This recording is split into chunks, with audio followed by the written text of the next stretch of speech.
Romantic হবেন স্ত্রীর সাথে। বিশ্বনবী মা আয়েশার সাথে দৌড়াদৌড়ি করতেন রাতে। সহিহ হাদিস।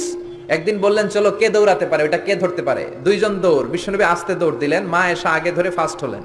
ওমিয়া বিশ্বনবী যদি জোরসে দৌড় দেয়, পৃথিবীর কোনো পালোয়ান নবীর সাথে দৌড়ায় পারে? ইচ্ছা করে জিতায় দিলেন, ইচ্ছা করে। মা আয়েশা খুব খুশি। বিশ্বনবী চাইলেন একটু খুশি হোক, জিতায় দিলাম আর কি, সমস্যা কি। তার 7 বছর পরের ঘটনা। মা আয়েশা একটু মোটা হয়ে গেছে, আবার বললেন রাতে, আয়েশা চলো আজকেও দৌড় খেলি, মদিনায় তো সবাই ঘুমায়।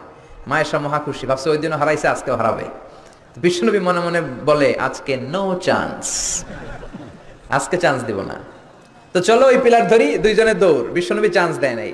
সাহাবারা বলতেন বিশ্বনবী যদি ঘোড়া হাঁকাতেন, জোরে ঘোড়া হাঁকালে 1-2 মিনিটের ব্যবধানে সাহাবারা বলতেন আমাদের ঘোড়াগুলো পিছনে থাকতো, সামনে দেখতাম আমরা শুধু ধোঁয়া আর ধোঁয়া।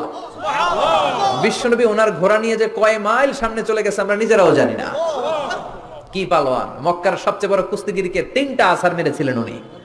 ওনার এক হাতে ছিল জান্নাতি 40 জনের শক্তি, পড়েন সুবহানাল্লাহ। আয়েশা ভাবলেন আজকেও হারাবে।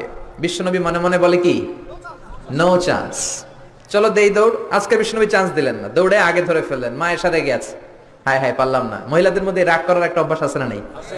কথায় না কথায় রাগ করে, এটাই ওদের সৌন্দর্য, এতেই ওদেরকে মায়া লাগে, ঠিক কিনা?